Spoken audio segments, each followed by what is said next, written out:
She looks completely fine from the outside. She handles everything. She has handled everything for years. Her family, her business or her career, her friends, her parents, the mental load that has no name. And she does it without complaint because that is just who she is. But privately, she's exhausted in a way that sleep doesn't fix. And she's starting to wonder whether this is just what life feels like now. If this is you, I want you to stay here with me because this is not about trying harder. It's about finally naming what is going on. I'm Emily Rogers, and this channel is for women who are capable, driven, and tired of carrying everything while quietly wondering when it will be their turn. I have honest conversations about what it really takes to navigate this season of life. No fluff, no performance, just the real stuff. In 2024, I described my own year to a friend as being a swan. Everything working smoothly on the surface, almost gracefully, legs paddling frantically underneath. What was actually on my plate that nobody can see? I was running my coaching business. I'd taken on a 15-hour-a-week contract with a book supply company. I'd moved house twice already that year, and there was a third move coming soon. I was parenting my 2 teenage daughters. I was supporting my mum, who was navigating her life since we lost Dad. From the outside, I was just getting on with it. I always have. From the outside, it probably looked like I had it all under control. But the cost was invisible. And that was exactly the problem. The swan is this perfect image, beautiful from above, paddling like mad underneath. And absolutely nobody knows. Exhaustion in capable women is not dramatic. It does not announce itself.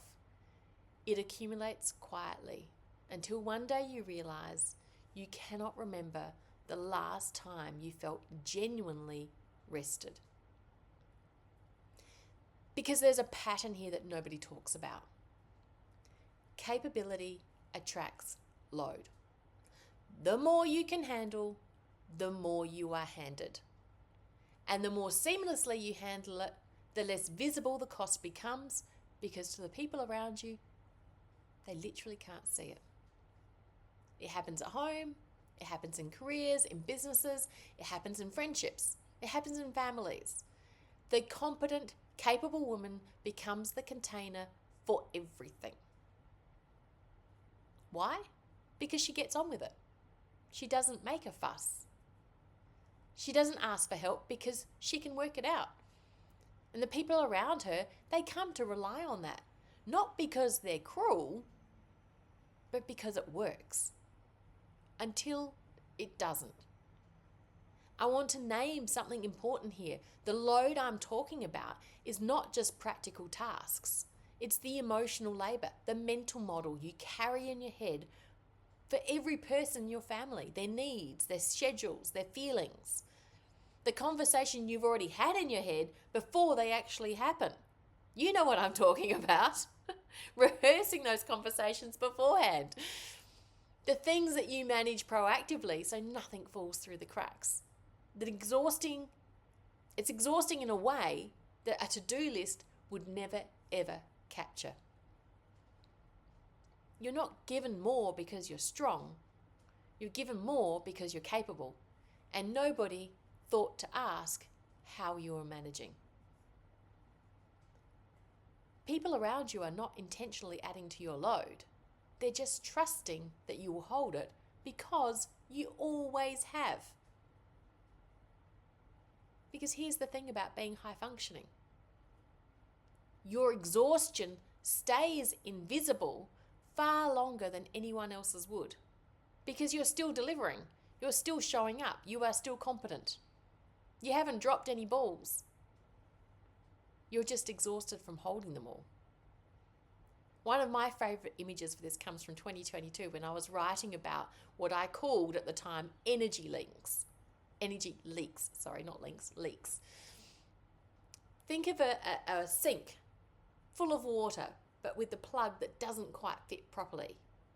You're putting the water in, but before you can use it to wash what you actually need, it slowly drains away. And you can't wash in an empty sink. And here's the insidious thing. Because you look fine from the outside, you start to wonder whether you're imagining it, whether you're being dramatic, whether you should just push harder, try harder, push through this. There is another version of this I want to name, because sometimes it's not visible even to yourself. This period where I was the swan, one afternoon during that time I was sitting in my office. I was looking at my calendar. It was full of meetings. The bank account was fine. On paper, I was succeeding.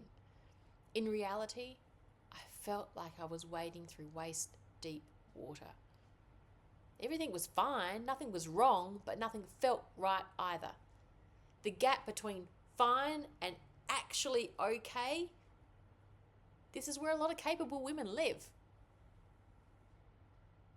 Remember, you've not dropped any balls, you're just exhausted from holding them all.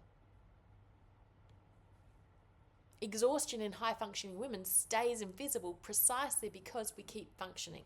The cost accumulates in the background while the output stays the same. But when capable women feel depleted, they tend to do one of two things. They either push harder, convinced that more effort will get them through, or they quietly berate themselves for not being more resilient. Neither of these is the answer. Not because resilience is a bad thing. I grew up on a farm. Hard work was not a motivational phrase in our house. It was just what you did. And I believe in grit. It matters. But there is a point at which hard work stops being the solution. Not because you're lazy, but because the challenge you're facing is not about effort. It's about direction. Or in this case, load.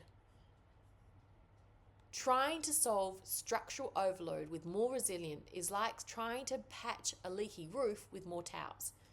You can do it, you're good with the towels, but the roof is still leaking.